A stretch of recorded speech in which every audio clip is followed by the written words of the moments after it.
Napansin mo na ba na minsan ang iyong buhay sa pananalapi ay tila humihinto kahit na kapag nagtatrabaho ka, sumubok, nagpumilit at walang nagbabago? Marahil ito ay nangyayari dahil sinisimulan mo ang araw na walang laman ng isip. Kung kailan maaari kang magsimula sa makapangyarihang mga pagpapatibay na nagpapagana sa parehong karunungan ni Solomon na gumabay sa mga hari, mga ngalakal at buong pamilya tungo sa biblikal na kaunlaran. At ang naiintindihan ng kakaunting tao ay nagbabago ang buhay kapag nagbabago ang mental reprogramming, kapag pinalitan mo ang mga nakakalat na kaisipan ng makapangyarihang mga salita, ng mga paninindigan sa umaga na gumising sa isang tunay na pag-iisip ng kayamanan. Itinuro ni Solomon na ang bibig ng matalino ay nagtatayo ng kanilang sariling kinabukasan, habang ang bibig ng tanga ay nagbubukas ng mga pintuan sa kahirapan. At marami ngayon ang namumuhay tulad ng mga tagapaglingkod kapag sila ay nag-iisip na parang mga hari. Uulitin mo ang mga reklamo sa umaga nang maipahayag mo ang mga parirala ni Solomon na may kakayahang mag-activate ng kasaganaan, pagpaparami ng pananalapi at isang maunlad na pag-iisip na nagbabago ng mga desisyon at resulta.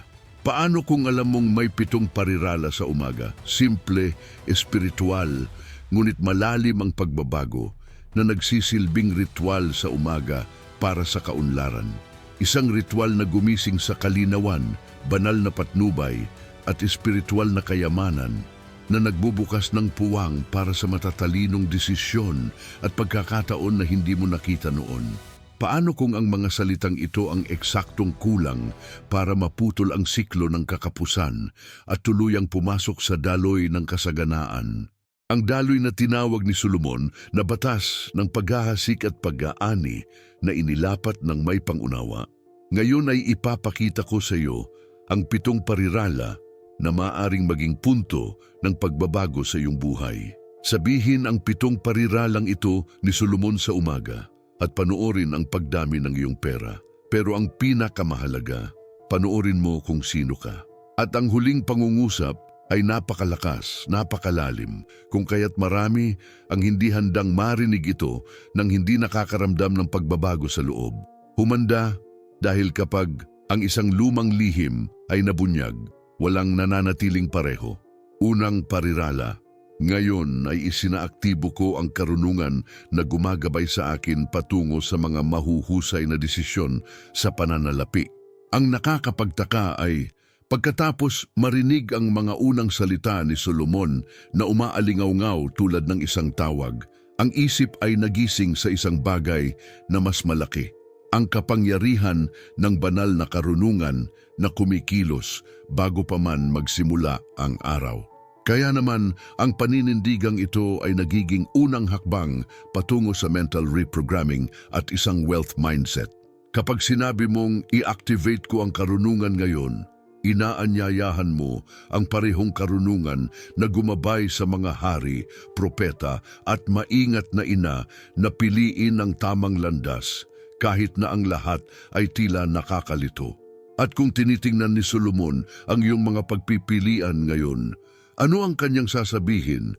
Ang pariralang ito ay parang pagbubukas ng bintana sa espiritu sa madaling araw. Noong sinaunang panahon, bago makipag-usap sa lupain o gumawa ng anumang desisyon, ang mga lalaki ay humingi ng matalinong payo at ang matatalinong babae ay naghanap ng kaunawaan upang protektahan ang kanilang mga tahanan. Ngayon, ginagawa mo ito sa pamamagitan ng pag-activate ng makapangyarihang salita na ito na nagpapahintulot sa iyong isip na makatakas sa pagmamadali, pagkabalisa at pinansyal na impulsiveness. Ito ang susi na nagbabago ng maliliit na hakbang tungo sa kaunlaran sa pananalapi at mga mapagpipiliang pagpili. Ilang beses ka nang gumawa ng padalos-dalos na desisyon nang walang karunungan? Kapag inulit mo ang paninindigang ito sa umaga, ginigising mo ang isang tahimik na puwersa na muling nagsasaayos ng iyong mga iniisip. Ito ay tulad noong inilarawan ni Solomon sa Kawikaan na ang puso ng pantas ay nauunawaan ang oras at ang paraan, na nagpapakita na ang mahusay na mga desisyon sa pananalapi ay hindi ipinanganak ng pagkakataon, ngunit ng kalinawan. Ang kalinawan na ito ay nagiging simula ng kasaganaan, ng may layuning kayamanan at ng isang maunlad na pag-iisip na bumubuo ng isang pangmatagalang pamana. Isipin sandali kung ano ang magiging buhay mo kung araw-araw i-activate mo ang parehong discernment. At ang pinakamatibay na aspeto ng pahayag na ito ay nagmamarka ng simula ng isang espiritual at praktikal na paglalakbay. Ito ang punto kung saan ang iyong isip ay nakaayon sa kung ano ang inihanda na ng Diyos, kung saan ang sinaunang karunungan ay nagsisimulang natural na hubugin ang iyong mga pagpili. Ito ay hindi lamang isang parirala sa umaga, ito ay isang binhing nakatanim sa loob mo. At tulad ng anumang binhi, inihahanda nito ang lupa para sa isang bagay na mas malaki pang darating. Kaya sa pamamagitan ng pag-activate ng karunungan na ito, nagbubukas ka ng espasyo para sa susunod na katotohanan, ang humuhubog sa iyong maunlad na pagkakakilanlan at nagbabago kung paano mo nakikita ang iyong sarili sa mundo. Pangalawang parirala, ako ay nagiging mas mabuti tuwing umaga at ang aking kasaganaan ay lumalago kasama ko. Matapos buhayin ang karunungan na nagbibigay liwanag sa iyong mga desisyon, may nagsisimulang mangyari sa loob mo. Isang tahimik, halos hindi mahahalata, ngunit malalim na pagbabago. Palaging itinuro ni Solomon na ang tunay na kasaganaan ay hindi nagsisimula sa ginto, ngunit sa pagkakakilanlan ng nagtataglay nito. Sa pamamagitan ng pagdedeklara na nagiging mas mahusay ka tuwing umaga, kinikilala mo na ang kaunlaran sa pananalapi at pag-iisip ng kayamanan ay lumalaki mula sa loob. At kung talagang naniniwala ka na ikaw ay nagiging mas mahusay, paano nito mababago ang iyong mga saloobin ngayon? Napakatibay ng alituntuning ito noong panahon ng mga hari, kung kaya't kahit ang mabubuting babae ay ginamit ito sa pag-aalaga ng negosyo sa tahanan at pamilya. Alam nila na ang biblikal na kaunlaran ay hindi lamang tungkol sa akumulasyon, kundi tungkol sa pang-araw-araw na ebolusyon. Ang pariralang ito ay gumaganap bilang isang malakas na paninindigan na nagpapatibay sa iyong maunlad na pagkakakilanlan, na nagpapaalala sa iyo na ikaw ay nasa patuloy na personal na pag-unlad, pagbuo ng espiritual at mental na kayamanan bago umani ng mga panlabas na resulta. Ilang beses mo na ba nakalimutan kung gaano ka nakalaki at nabigong igalang ang sarili mong ebolusyon? Kapag tinanggap mo na ang iyong kasaganaan ay lumalago kasama mo, ang iyong mga mata ay nagsisimulang makakita ng mga pagkakataon na dati ay hindi napapansin. Para bang may bagong lente na inilagay sa iyong buhay na nagpapahintulot sa iyo na makita ang potensyal kung saan dati ay takot lamang. Tinawag ito ni Solomon na naliwanagan na mga mata, isang palatandaan na ang isang maunlad na pag-iisip ay nagising. At kapag dumating ang liwanag na iyon, nagiging mas malinaw ang mga desisyon, umaayon ang mga landas, at maging ang maliliit na gawi ay magsisimulang magdulot ng natural na paglago ng pananalapi. Habang isinasaisip mo ang pahayag na ito, malalaman mo na ang pagiging mas mabuti tuwing umaga ay hindi isang walang laman na pangako, ngunit isang banal na paanyaya na lumakad patungo sa iyong sariling kapalaran. Iyon ang dahilan kung bakit ang paninindigan na ito ay naghahanda sa lupa para sa isang bagay na mas malaki. Ang kakayahang makilala kung kailan ang mga pintuan ng kasaganaan ay nakabukas na sa harap mo. At kapag ang pagkilalang iyon ay nagising, ang lahat ay nagbabago. Dahil ang kasaganaan ay nagiging hindi maiiwasan para sa mga taong nakakaalam kung paano ito makikilala sa daan. Ikatlong parirala, bukas sa akin ang mga landas ng kasaganaan at kinikilala ko ang bawat pagkakataon. Kapag naunawaan mo na ikaw ay lumalaki tuwing umaga, ang iyong pangunawa ay nagsisimulang magbago, na para bang ang isang tabing ay tinanggal mula sa iyong mga mata. Ito ay sa puntong ito na ang ikatlong paninindigan ay lumitaw. Ang isa na gumising sa iyong kakayahang makita kung ano ang nasa harapan mo na. Sinabi ni Solomon na ginagawang malinaw ng karunungan ang mga landas ng buhay, na nagsisiwalat ng mga pintuan na hindi binabaliwala ng marami, sa pagpapahayag na ang mga landas ng kasaganaan ay bukas. Sinisimulan mong tanggapin ang papel ng isang taong kumikilala sa kung ano ang inilalagay ng Diyos sa iyong landas. At paano kung napalampas mo na ang mga pagkakataon dahil lang sa hindi mo nakikita?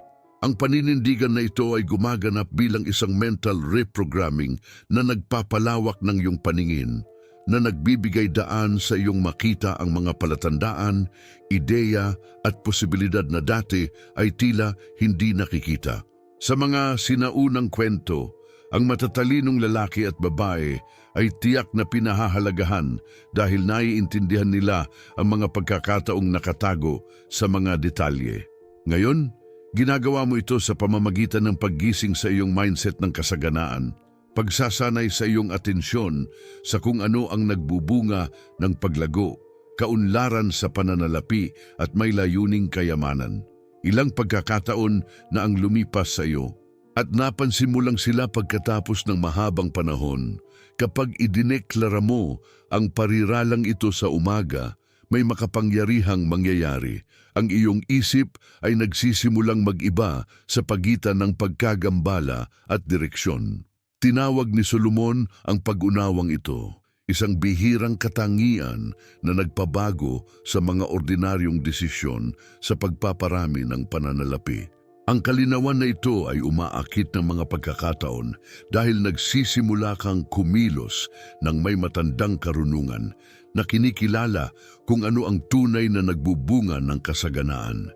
At kapag mas nakikilala mo ang mga bukas na pintong ito, nagiging mas natural ang paggalaw ng pasulong ng may kumpiyansa at pananampalataya. At ang pinakakagiliw-giliw na bagay ay ang pagkilala sa mga pagkakataon ay ang unang hakbang sa pagbabago ng kung ano ang hindi nakikita sa isang bagay na totoo. Kapag ipinapalagay ng iyong isip na umiiral na ang mga landas na ito, lumilikha ka ng puwang para sa biblikal na kaunlaran upang maipakita sa pang-araw-araw na buhay, sa negosyo, sa mga relasyon at maging sa maliliit na pagpipilian sa araw na ito. Ngunit ang persepsyon na ito ay kumpleto lamang kapag naiintindihan mo na hindi sapat na makita. Kailangan mong baguhin ang iyong hinawakan. At iyon mismo ang magigising sa susunod na pahayag sa loob mo. Isang prinsipyo na ginamit ni Solomon bilang susi sa kaunlaran. Ikaapat na parirala, anumang hawakan ko ay umuunlad dahil kumikilos ako ng may karunungan at layunin. Pagkatapos mong matutunang kilalanin ang mga pagkakataon, may mas malalim pang nagsisimulang mabuo sa loob mo. Ang kamalayan na ang bawat hakbang ay maaaring makabuo ng kasaganaan. Ang pahayag na ito ay gumising ng eksakto. Palaging itinuro ni Solomon na ang biblikal na kaunlaran ay isinilang kapag ang aksyon ay nakakatugon sa tamang layunin. Sa pagsasabi na ang lahat ng iyong hinahawakan ay umuunlad, ipinapahayag niya na ang iyong mga desisyon, iyong trabaho, iyong mga pagpipilian at maging ang iyong mga relasyon ay maaaring magbunga. At kung nabuhay ka sa iyong buhay na naniniwala na wala kang ginagawa, ano kaya ang magiging hitsura kung ang paniniwalang iyon ay tuluyang gumuho? Ang pariralang ito ay isa sa pinakamakapangyarihan dahil pinagsasama nito ang pag-iisip ng kayamanan at espiritual na responsibilidad. Noong sinaunang panahon, alam ng mga magsasaka, mga ngalakal, at maging ang mga babaeng namamahala sa mga sambahayan na ang pagpaparami ay nagmumula sa pangangalaga sa ipinagkatiwala sa kanila ng Diyos. Ngayon ay walang pinagkaiba. Kapag kumilos ka ng may matandang karunungan, ang iyong mga aksyon ay titigil sa pagiging improvised at magsisimulang magdala ng layunin. Ilang beses ka nang nahawakan ang isang bagay na mahalaga, ngunit kulang sa kalinawan para i-multiply ito. Sa pagpapahayag ng katotohanan ito, sinisimulan mong maunawaan na ang kaunlaran ay hindi isang bagay ng pagkakataon, ngunit ang resulta ng pagkakahanay sa pagitan ng isip, espiritu at pagkilos. Nakaugalian ni Solomon na obserbahan kung paano umunlad ang masipag dahil ang banal na karunungan ay naroon sa bawat pagpili, sa bawat paghahasik, sa bawat hakbang. Sa puntong ito makikita ang mental reprogramming. Nagsisimula kang maniwala na mayroon kang kapasidad na makabuo ng mga resulta at ang paniniwalang ito ay nagbabago sa lahat. Isipin ang buhay na alam na ang iyong mga kamay ay may layunin. At habang lumalaki ang pananalig na iyon, napagtanto mo na ang pagpaparami ay hindi lamang tungkol sa pera, ngunit tungkol sa pagbabago ng lahat ng bagay na inilalagay ng Diyos sa iyong mga kamay. Gayunpaman, mayroong isang lihim na kahit na maraming matatalinong tao ay hindi pinapansin. Upang dumami, kailangan mo ng panloob na kasanayan. Dito papasok ang susunod na pahayag dahil hindi mapapanatili ang kaunlaran kung walang disiplina sa sarili. Kung talagang gusto mong makitang lumakas ang iyong buhay pinansyal, kailangan mong matutunang pamahalaan ang iyong mga gawi, tulad ng pamamahala ni Solomon sa kanyang kaharian. Ikalimang parirala, nakabisado ko ang aking mga gawi at ang aking mga gawi ay nagtatayo ng aking kayamanan. Matapos maunawaan na ang lahat ng iyong hinawakan ay maaaring umunlad, isang mas malalim na prinsipyo ang lumitaw na binabantayan ni Solomon bilang isang bihirang kayamanan, pagpipigil sa sarili. Alam niya na hindi lang galing sa talento ang financial multiplication, kundi sa consistency, sa paulit-ulit mong ginagawa kapag walang nanunood. Sa pamamagitan ng pagdedeklara na dalubhasa mo ang iyong mga gawi, inaako mo ang tungkulin ng tagabuo ng iyong sariling kasaganaan, isang taong namamahala sa kanilang sarili bago pamahalaan ang anumang mapagkukunan. At kung susuriin mo ang iyong mga gawi ngayon, dinadala ka ba nito sa kayamanan o utang? Ang pahayag na ito ay parehong espiritual at praktikal na susi. Noong sinaunang panahon, ang matatalinong babae ay tiyak na kinikilala para sa kanilang pang-araw-araw na disiplina. Gumising sila ng maaga, pinamamahalaan, pinaplano at pinangangalagaan ang inilagay ng Diyos sa kanilang mga kamay. Ganon din ang ginawa ng mga matino sa bukid at negosyo. Disiplina ang naghihiwalay sa maunlad sa pabaya. Sa ngayon, ang parehong katotohanan ito ay nagpapakita mismo sa kung paano ka gumastos, nag-oorganisa, nagtatrabaho, at maging sa iyong iniisip.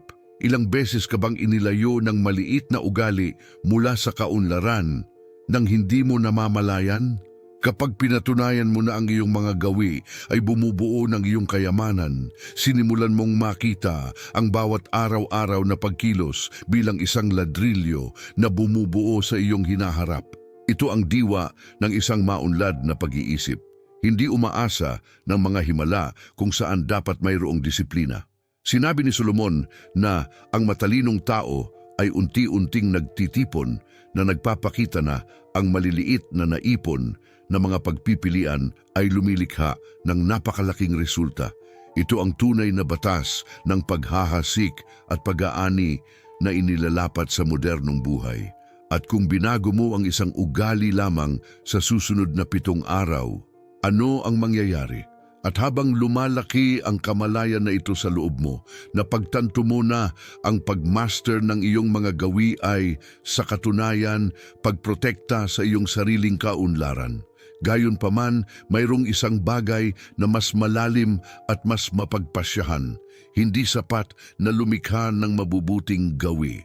Kailangan mong protektahan ang iyong isip mula sa mga maling binhi, mula sa mga impluwensyang nagliligaw sa iyo, at mula sa kakulangan na sumusubok na tahimik na pumasok. Iyan mismo ang dahilan kung bakit napakalakas ng susunod na paninindigan. Dahil itinataas nito ang isang hindi nakikitang pader sa paligid ng iyong espiritu. Isang bagay na pinahahalagahan ni Solomon ng higit pa sa ginto. Ika-6 na parirala. Ngayon walang uri ng kakapusan ang nakakahanap ng lugar sa loob ko. Pagkatapos mong paghusayin ang iyong mga gawi, darating ang sandali na kailangan mong protektahan ang iyong itinatayo. Laging inuulit ni Solomon na ang pinakadakilang larangan ng digmaan ay hindi sa labas, kundi sa loob ng puso. Sa pamamagitan ng pagpapahayag na walang uri ng kakapusan ang nakakahanap ng espasyo sa loob mo. Itinataas mo ang isang espiritual na pader sa paligid ng iyong isipan na pinipigilan ang mga pag-iisip ng takot, pag-aalinlangan at kakulangan sa pagtagos kung saan tanging banal na karunungan ang dapat umiral. At paano kung napagtanto mo kung gaano karaming beses tinanggap ng iyong isip ang kakulangan nang hindi ito tinatanong? Ang paninindigang ito ay nagsisilbing isang di nakikitang kalasag na may kakayahang hadlangan ang mga kaisipang nagnanakaw ng kasaganaan bago pa man ito mamulaklak. Noong unang panahon, tinuruan ng matatalinong ina at kababaihan ang kanilang mga anak na bantayan ang kanilang mga puso sapagkat mula roon ay umaagos ang mga bukal ng buhay. Ngayon, ang prinsipyong ito ay nagbabago sa mental reprogramming kung saan ka magpapasya kung ano ang pumapasok at kung ano ang umalis sa iyong kamalayan. Ilang masasamang binhi ang itinanim ng isang tao sa iyo at pinaniwalaan mo ang mga ito na parang mga walang hanggang katotohanan. Kapag sinabi mong walang lugar ang kakapusan, binabawi mo ang kontrol sa iyong sariling isip. Katulad ng pagmasdan ni Solomon ang mga lalaking mayaman sa loob kahit na walang mga ari-arian dahil taglay nila ang pag-iisip ng kayamanan, kasaganaan at pagtitiwala sa Diyos. Ang proteksyon na ito ay mahalaga upang panatilihing buhay ang isang maunlad na pag-iisip dahil ang tunay na digmaang pinansyal ay nagsisimula sa pag-iisip bago ito magpakita sa iyong pitaka. Isipin kung paano magbabago ang iyong buhay kung walang mga saloobin ng takot na may kapangyarihan sa iyo. At habang tumatagal ang proteksyong ito, napagtanto mong may mas malalim pang yugto. Kapag ang pag-iisip ay protektado, ang banal na karunungan ay malayang paramihin ang lahat ng iyong dala. Kaya naman, ang susunod na pahayag ang pinakamakapangyarihan sa lahat, ang nagbubuklod sa layunin, kaunlaran at batas ng paghahasik at pag-ani sa iisang katotohanan. Ito ang pariralang nagpapabago sa kaunlaran sa tunay na pagpaparami at naghahanda sa iyo na mamuhay bilang isang taong nagpaparangal sa karunungan at umaani ng mga gantimpala sa landas na iyon. Ika-7 parirala. Iginagalang ko ang karunungan at sa makatuwid ang kasaganaan ay sumasama sa akin at dumarami sa aking buhay. Kapag ang isip ay protektado mula sa kakapusan, ang oras ay darating upang buhayin kung ano ang itinuturing ni Solomon na ang pinakahuling sikreto sa biblikal na kaunlaran, paggalang sa karunungan. Ang pahayag na ito ay higit pa sa isang parirala sa umaga. Ito ay isang panloob na kasunduan, isang espiritual na desisyon na nagbabago kung paano ka makitungo sa pera, oras at mga pagkakataon.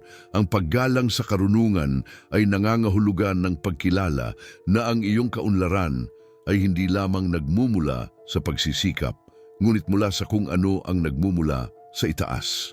At paano kung ang karangalang ito ang kulang sa mga pagpipilian na ginawa mo sa ngayon? Sa pagpapahayag na ang kasaganaan ay kasama mo at dumarami, tinatanggap mo ang parehong prinsipyo na gumabay sa mga hari at banal na kababaihan noong unang panahon. Ang kamalayan na ang pagpaparami ay hindi nangyayari ng nagkataon, ngunit bilang resulta ng isang landas na nakahanay sa banal na karunungan.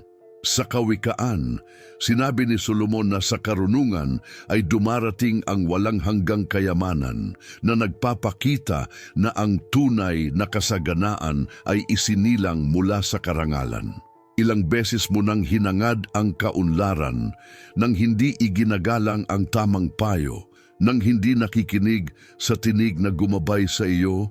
Ang pahayag na ito ay ang punto kung saan ang espiritualidad at personal na pag-unlad ay malalim na nagtatagpo. Kapag pinarangalan mo ang karunungan, ang iyong maunlad na pag-iisip ay lumalaki, ang iyong mga hakbang ay nagiging mas matatag, at ang iyong mga desisyon ay magsisimulang magbunga sa lahat ng mga lugar. Para bang naglalabas ang Diyos ng kalinawan sa bawat galaw, bawat pakikitungo, bawat mahalagang usapan. At kapag nangyari iyon, ang paglago ng pananalapi ay hindi na maging isang malayong pag-asa at nagiging natural na kahihinatnan. Isipin ang buhay na alam na ang kasaganaan ay naglalakad sa tabi mo tulad ng isang tapat na kasama. At sa pamamagitan ng pag-internalize sa huling pangungusap na iyon, sisimulan mong maunawaan kung bakit si Solomon ay naaalala bilang ang pinakamatalinong tao sa kasaysayan. Alam niya na ang pagpaparami ay hindi magic, ngunit isang tugon sa karangalan. At dito nagkakaroon ng bagong kahulugan ang iyong paglalakbay. Dahil ang paggalang sa karunungan ay nagbubukas ng mga pinto sa mas malalim na antas ng kasaganaan, layunin at pamana. At paano kung matuklasan mo na may mas malaking susunod na hakbang, isang bagay na nag-uugnay sa lahat ng iyong idiniklara sa ngayon, sa hinaharap na inihahanda ng Diyos para sa iyo. Ngayong napagdaanan mo na ang bawat isa sa 7 pagpapatibay na ito na hango sa karunungan ni Solomon, may isang bagay sa loob mo na nagsimula ng gumalaw. Ito ay hindi lamang tungkol sa pag-uulit ng mga salita, ngunit tungkol sa pagpapahintulot sa mga salitang iyon na mag-ugat sa iyong isip, pagbabago ng iyong mga iniisip, iyong mga desisyon at ang paraan ng pagtingin mo sa pera. Ang banal na karunungan ay palaging magagamit. Ang tanong ay, nakikinig ka ba? At dito umusbong ang malalim na pagmumuni-muni. Magpapatuloy ka ba sa pag-iipon ng utang, takot at kalituhan? O magsisimula ka bang mag-ipon ng karunungan, kalinawan at layunin? Gaano karaming mga pagpipilian ang ginagawa mo araw-araw nang walang pag-iisip ng hari, ginagabayan lamang ng simbuyo ng damdamin nang hindi na pagtatanto na si Solomon ay naghanda na ng daan. Pag-isipan ito, ilang piraso ng payo ang sinusunod mo nang hindi man lang nagtatanong kung saan sila nanggaling. Ang tunay na kayamanan ay nakasalalay hindi lamang sa kung magkano ang kinikita mo, ngunit sa kung sino ka. Nabubuhay ka ba para mag-ipon ng mga ari-arian o bumuo ng isang pamana na nagsasalita tungkol sa Diyos, sa karunungan ng mga ninuno, sa matalinong mga pagpili? Kung pagmamasid ni Solomon ang iyong buhay ngayon, ano ang masasabi niya tungkol sa iyong mga desisyon sa pananalapi, sa iyong mga gawi, sa iyong pag-iisip? Makakakita ba siya ng isang tao na lumalaki o isang taong umuulit sa mga lumang cycle? At ngayong natanggap mo na ang 7 makapangyarihang pagpapatibay na ito, ang desisyon ay nasa harap mo tulad ng isang bukas na portal. Magpatuloy sa autopilot o gumising sa biblikal na kaunlaran na nagsisimula sa isip. Kung may nakaantig sa iyong puso, ito na ang oras para kumilos. Mag-subscribe sa channel, i-activate ang bell at sumama sa akin sa mga susunod na sikreto ng karunungan ni Solomon, dahil kung naniniwala ka na ang karunungan ng Biblia ang tunay na landas tungo sa kaunlaran, hindi mo mapapalampas ang susunod na video. Ngayon, isulat ang pahayag na ito sa mga komento. Ngayon ay pinipili kong umunlad ng may karunungan, layunin at pananampalataya. Kapag nagsusulat ka, hindi ka lang nagko-comment. Pinapagana mo ito sa iyong sarili at kinukumpirma sa langit na handa ka ng isabuhay ang pagbabagong ito.